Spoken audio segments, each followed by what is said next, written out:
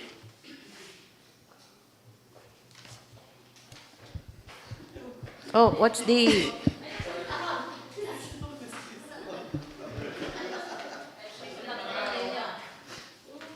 Not my question. what's this question? What's the pleasure of the chairperson or the person handling the item? Huh? Motion. If there are no questions, Your Honor, I move that this resolution is submitted on the third and final reading, Your Honor. So moved. Unanimously seconded. Thank you so much, Attorney Abunjo Gaitira. For the third reading, we have 11 items.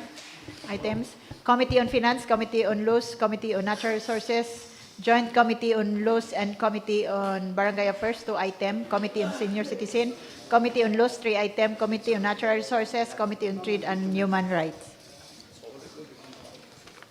Let's have the motions. Honorable Presiding Officer, I move to pass resolution authorizing the release of monthly allowances to agricultural technicians and MTO field personnel from the traveling expenses in the respective office budget in the amount of 1,000 pesos per personnel under Appropriation Ordinance Number 2024-08 starting January 2025. There's a motion to pass a resolution authorizing the release of monthly allowances to agricultural technicians and MTO field personnel from the traveling expenses in their respective office budget in the amount of 1,000 pesos per personnel under Appropriation Ordinance Number 2024-08 starting January 2025. Second. Seconded by Honorable Cavalquinto. Comments none. Division of the House, those who are in favor of the motion, please raise your right hand. All hands are raised. Motion is approved.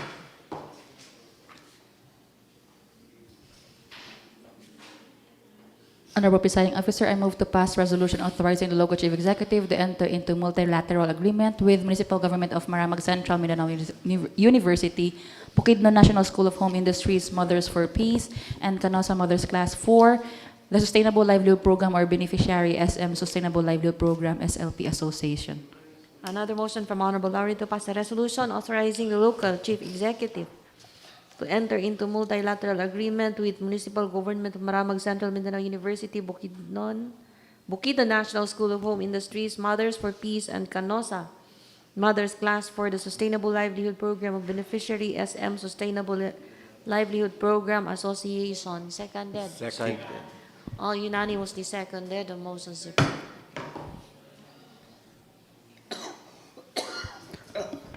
Honorable Presiding Officer, I move to pass a resolution interposing no objection to the cutting of 49 hills that will be affected by the road opening project located in Anahaw, Maramag, Bukidnon. A motion from Honorable 𝐸𝐵 to pass a resolution interposing no objection to the cutting of 49 hills that will be affected by the road opening project located in Anahaw, Maramag, Bukidnon. Seconded by Honorable Perin. Division of the House, those who are in favor of the motion, please raise your right hand. All hands are raised. Motion is approved.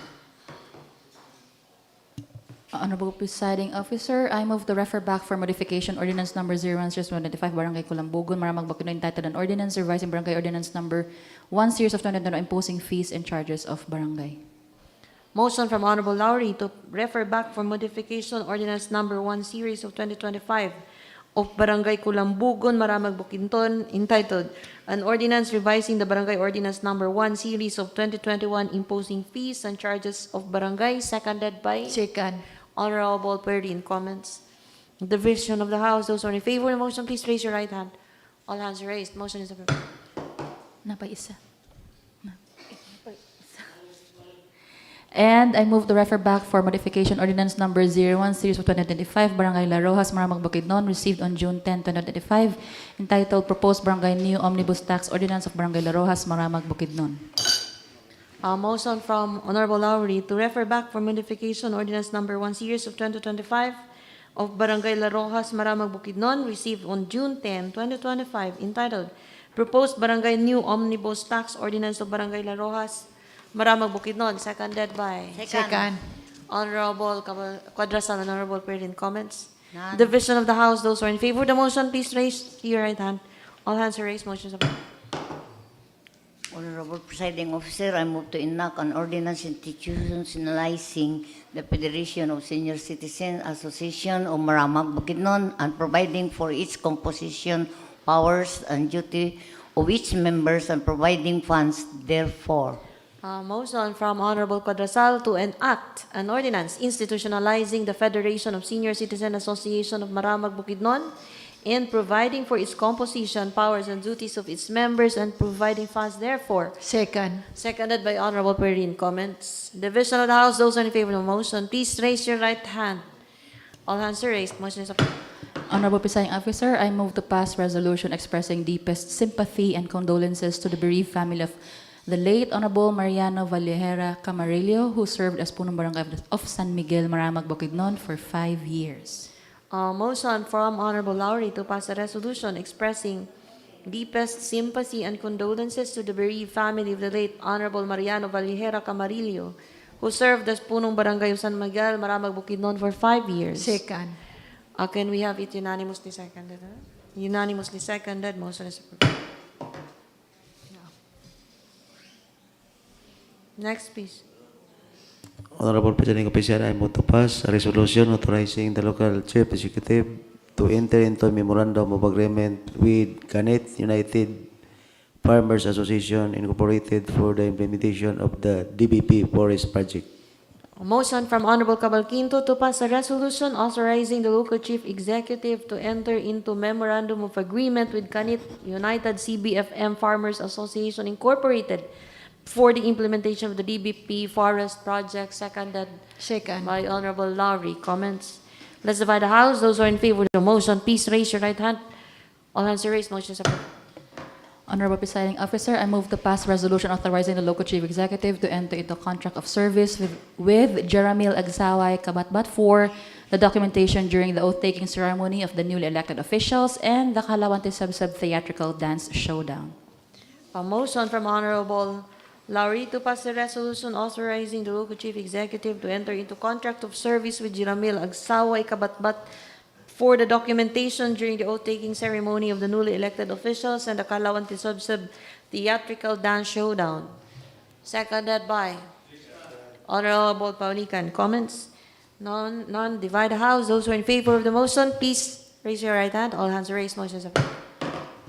Honorable Presiding Officer, I move to pass resolution authorizing the local chief executive to enter into contract of service with Mr. Andrew Caritativo, Mr. Dave Caritativo, Mr. Mark Louis G. Laureta, and Mr. Jefferson T. Amparo for the 𝐶𝐬𝐬 𝐬𝐬𝐬𝐬 Theatrical Dance Showdown. Another motion for Honorable Lowry. It's time to pass a resolution authorizing the local chief executive to enter into contract of service with Andrew Caritativo, Dave Caritativo, Mark Louis G. Laureta, and Jefferson T. Amparo for the 𝐶𝐬𝐬𝐬𝐬 Theatrical Dance Showdown, seconded by Honorable Severia. Comments none. Let's divide the house. Those who are in favor of the motion, please raise your right hand. All hands are raised. Motion is approved. Madam Officer, Madam Presiding Officer, move to pass resolution expressing the August body's recognition and sincere evaluation, appreciation as honor as body's recognition. What's that? Of Honorable 𝐒𝐚𝐬𝐬𝐬𝐬𝐬 for the invaluable contribution as member of the 13, 14, 15 Sangguniang Bayan Of the municipality. of the Municipality of Maramag, Bukidnon. Okay, motion from Honorable, grabe, gipangatawanan so ni Honorable Gaitera, pakalagtas. Okay. A motion from Honorable Gaitera to pass a resolution expressing the August body's recognition and sincere appreciation to Honorable Jocelyn Inday L. Perin for her invaluable contributions as member of the 13th, 14th, and 15th Sangguniang Bayan Municipality of Maramag, Province of Bukidnon, seconded by? Second. Unanimously seconded. That's it. Unanimously seconded. Motion is approved. Next item, announcement from the table of secretary first. For the announcement, thank you. Please be around tomorrow for the turnover ceremony of the legislative offices at 9 o'clock in the morning. Thank you. Is there any expected attire for the occasion? Madam Presiding Officer, excuse me ana kay na ritual ugma.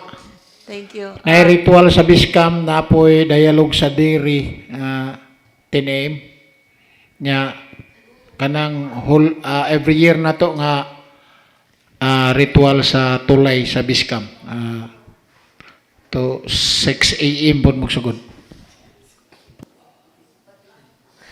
Okay. So of course, we allow yung mga excusable absences. So anything else from the body, there would be the forthcoming activities. Of course, everyone is encouraged to be present. But of course, you will be present during the oath taking for those who would. Anyway, so is there anything else that you would wish to say? Any motion? A motion to adjourn, Second. unanimously seconded. Thank you for the perfect attendance. We hope that it will be the sign of things to come for the 16th SB to be 100%, to have 100% attendance in all the forthcoming sessions of the 16th SB. So thank you for the presence of today, of everyone today, and the active participation. Special thanks as well to those who rendered reports and stood for the urgent matters. So we are adjourned at exactly 1 o'clock and 1 minute. Thank you so much. Thank you. And presiding for the last time. Okay. Signing off.